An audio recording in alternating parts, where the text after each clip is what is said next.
What is going on, everybody? My name is Toxic. Welcome back to another Rust console video. We are going to be deep diving into the newest update. I can't believe I'm saying that. We had just gotten the Tactical Warfare update, which had the new recoil, it had the new monument, and now suddenly 4 days later, we have got the Arctic Military Research Base Monument update. This includes a lot more things than just the monument itself. We're going to be looking into everything today, and we're also going to be talking about the performance of the game at the moment, because as it stands, there's a lot of people having a lot of problems with performance, and Double 11 are pushing out content, whereas we need performance-based optimization. So we're going to be going into all of that sort of stuff.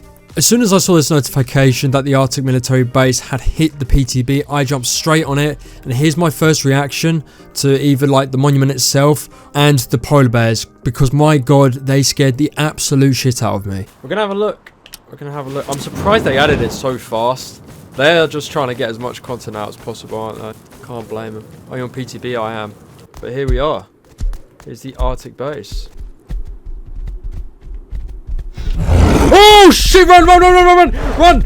Without further ado, let's get into it. This is easily one of the biggest content drops we've had all year. Pretty much back-to-back huge content drops, and it's live right now in the public test branch if you have that. The update adds the brand new Arctic Research Base, full-on Christmas content and new systems for building and deployables, performance tweaks and a ton of fixes that you're going to love. Starting off with the Arctic Research Base, this is a brand new monument exclusive to the snow biome, and it's loaded with icy structures, labs and puzzles that you'll need to complete to unlock access to one of the coolest new vehicles in the game, the Snowmobile. Now this thing's super fast, it's on snow and sand, a little slower everything else, but it's perfect for darting around the Arctic region or setting up fights near the new base. It's a proper next step after the Desert Base and MLRS update, giving players more variety across the map and a reason to actually explore the colder zones again. So, inside the Arctic base you'll find the new loot paths, keycard puzzles and even the return of heavy scientists depending on how the build progresses.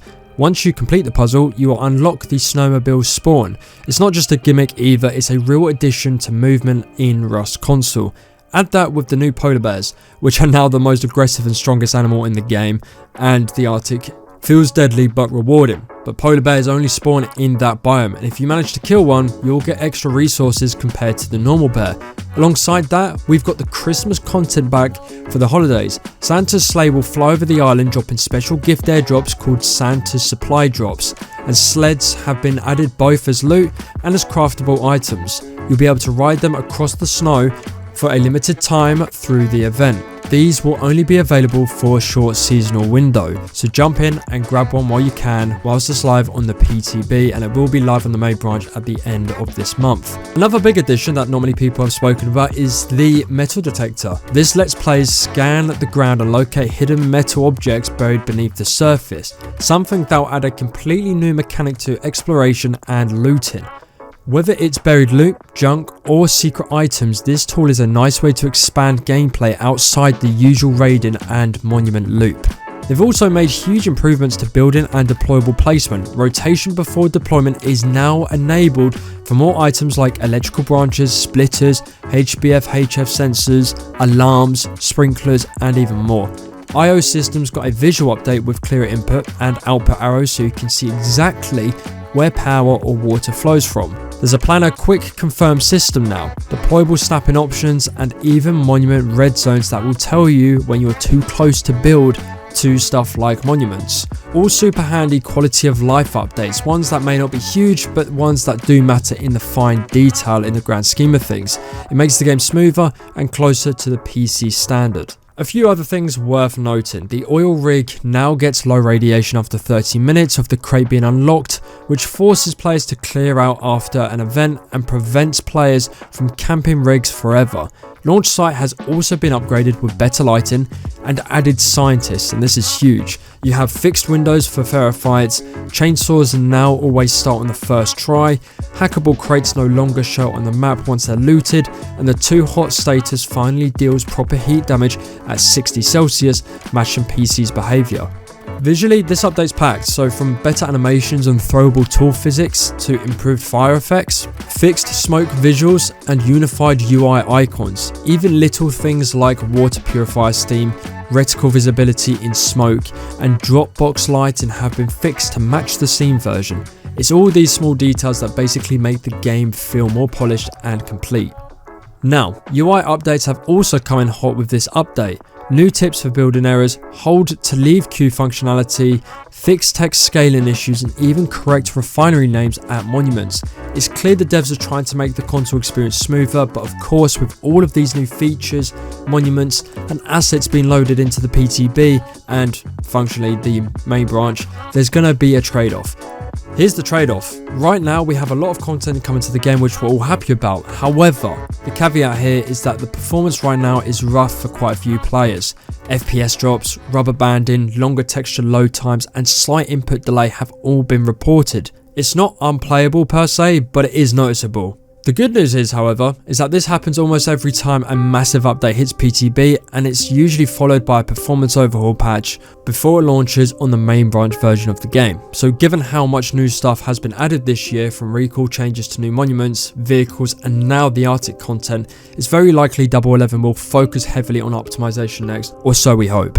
So basically a lot of players are speculating we'll get the Arctic themed cosmetics soon. So the Arctic hazmat and the Frozen AK set that's already been spotted on PC. With how this update lines up with the new biome, I'm hoping with the Snowmobile as well, it makes perfect sense that these skins will drop alongside or shortly after the main branch release. My only concern is that we had a desert base update that came with a non-desert based DLC, which was the Lumberjack. We didn't get the Nomad hazmat suit. So yeah, this PTB update is massive. We have new Arctic research base, snowmobiles, polar bears, Christmas event, metal detector, big building improvements, launch site changes, and a load of bug fixes to polish it off.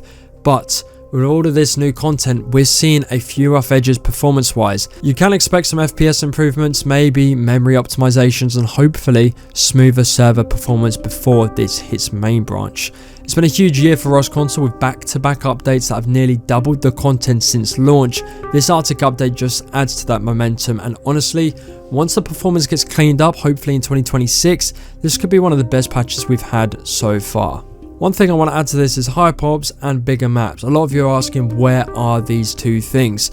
Currently, we had something in the pre-marketing of the game which basically said that we would be getting this. But as it happens, Fluxified, in that video that I did with him, if you haven't, watch it if you haven't already, he had said that he had contacted Pedro surrounding this topic, and Pedro replied basically saying that they don't have an official date for it yet, meaning that it's not really in the pipe work for at least 2025. So you can expect higher pops and higher map sizes or bigger map sizes for 2026. Honestly, I don't know how they've gotten all of these monuments into the 3.5k map, but we just need higher pops because right now the maps feel big, but in relation to the pop sizes doesn't feel great. I'm not gonna lie though, kudos to Double 11 for putting a lot of content into the game. We've wanted content for so long because they were slow within old gen because of the constraints. They're still constraining now because of the performance is pretty awful at this moment in time. There's so many clips to back that statement up as well. But the fact that they're adding content back to back just for hopefully 2026 to be the year that they actually just optimize the game at a steady FPS rate, no rubber banding or any invalids, hopefully for that matter. 2026, I know we say it every single year, but 2026 could be the year that this game is fully fledged and refined, hopefully. So big dub to Double 11 for bringing that out. They are literally bringing out the content thick and fast. It's only been a couple of days since the desert military base was put into the main branch. 3 days later, we then get the Arctic research base. Let me know what you guys think about this update. If you played the PTB already, let me know your comments and what you think. How's the recall feeling for you? I'll be doing a recall video very soon. And how's the Arctic base if you've jumped onto the PTB? And what's your FPS like? Drop a like if you're hyped for the Snowmobiles and the Frozen AK, hopefully, and subscribe so you don't miss another update when it hits main branch. Thank you for watching, and as always, my name is Toxic. I'll see you in the next one.